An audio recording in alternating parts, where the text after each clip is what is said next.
Morning બધાને. હું ઉઠી ગયો છે અને નાસ્તો પાણી થઈ ગયા, ફ્રેશ થઈ ગયો. અરે વાહ. અને હવે જો બેટ બોલ બી રમવા નીચે આવ્યો છે. જે આ બધા મોટા છોકરાઓ રમે છે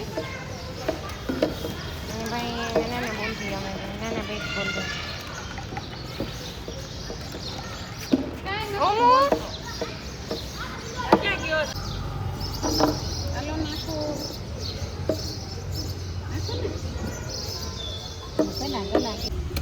અમી ભાઈ થોડી વાર ત્યાં આગળ રહીમાં પાર્કિંગમાં નીચે ફ્રન્ટમાં, અને હવે આવ્યા છીએ અહીંયા ગાર્ડનમાં. 10:30 જેવું થયું છે પણ બહુ તાપ છે, પવન છે એટલે થોડી વાર લઈને આવ્યા છીએ, નહીં તો લૂ લાગી જાય. ઠંડો પવન છે, થોડી વાર રમશું પછી અમીભાઈને પાછો ફર્સ્ટ સ્નેપનો ટાઈમ થઈ જશે. ઓમો બા ઈંચકો ખાતા હતા તો અમીભાઈ ગયા છે કે મારે ઈંચકો ખાવો છે એમ. ઈંચું કોને ખાવું હોય? બે હાથથી પકડીને પાછો બેસી ગયો છો. અમીભાઈને આજે કેટલા દિવસથી દૂધમાં રહેવા નથી ને મજા પડી છે. આ કોથળીમાં ભરે છે ને બોટલમાં ભરે છે ને. ઓમી શું કરે તું? શું ગાય છે ઓમુ? તું ગાતું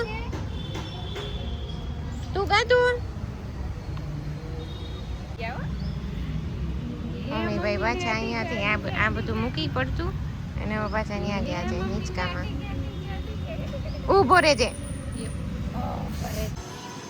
બધી રમી લીધા પણ અહીંયા પાર્કિંગમાં મસ્ત પવન આવે છે એટલે હું ભાઈ પાછા હવે અહીંયા આવ્યા છે રમવા. ઓમો કોણ રમે છે ત્યાં? કોણ રમતું તું ત્યાં નીચે?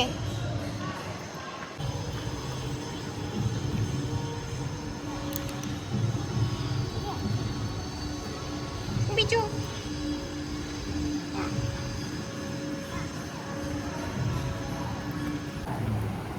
મમ્મી આજે પહેલી વાર ખાય છે શાક ને રોટલી, બટેટાનું શાક અને રોટી. હું આમ જોતો દીકું હાઈ કરતો બધાને.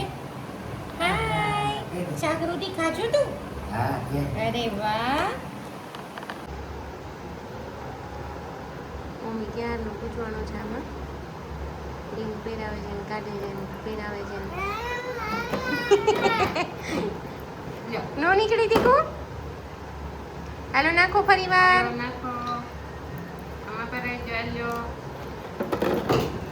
ઓમુ તારી બાકીની બધી રીંગ ક્યાં એની? બાકી બીજી ક્યાં? બીજી બધી ક્યાં ગઈ? બીજી બધી ક્યાં? મમ્મી ભાઈ નીકળ્યા છે બહાર, દાદાના રાટો મારી આવ્યો, બાબાજી આવ્યો અને હજી એને બહાર જવું છે. જો ચપ્પલ પહેરે દાદાને. અંદર આવતા રહ્યું એ સેકન્ડ લેફ્ટનો ટાઈમ થઈ ગયો.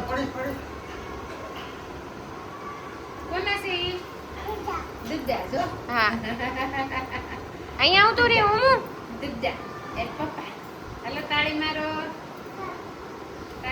આમ જો આ ઉમી ઓલા ફાફડી ગાંઠી આવે ને એના હાથમાં 1 કલાકથી પકડીને બતાવતું દીકા, ખોલતો નથી એની મુઠ્ઠી.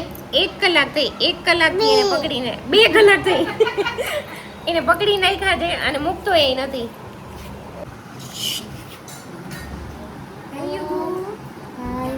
મમ્મી સેકન્ડ ને લઈને ઉઠ્યું અને ઉઠીને કે પપ્પાને ફોન આવ્યો એટલે એને એમ કે પપ્પા આવી ગયા. એટલે ભાઈને પછી રોવાઈ જાય પપ્પા જલ્દી આવો તમે. બાબુ પપ્પા ક્યારે આવવાના છો? કાલે આવી જવાના છો પપ્પા? હાલો પપ્પા આવી જવાના. તાલી માર દે.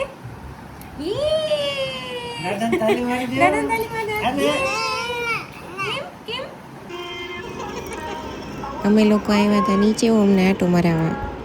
તો એમાં જે દીદી છે ને એનું બાઈક હતું તો એ ભાઈ જોઈ ગયા અને એમાં જ બેસવું હતું એને. એટલે બેઠો અને મજા પડી ગઈ એને. શીખે છે હજુ, પહેલી વાર બેઠો છે આવી રીતે, એકલા નથી ચલાવી ક્યારેય. વચમાં બેઠતો હતો આમાં પણ ખાલી બેસાડીને લઈ લેતા હતા. અત્યારે તો ભાઈને જાતે ચલાવી છે હવે. એને શીખવાડ્યું કે પગમાં પ્રેસ કરીશ ને એટલે હાલશે. જો ભાઈને મજા પડી. પગે દબાવીશું અરે વાહ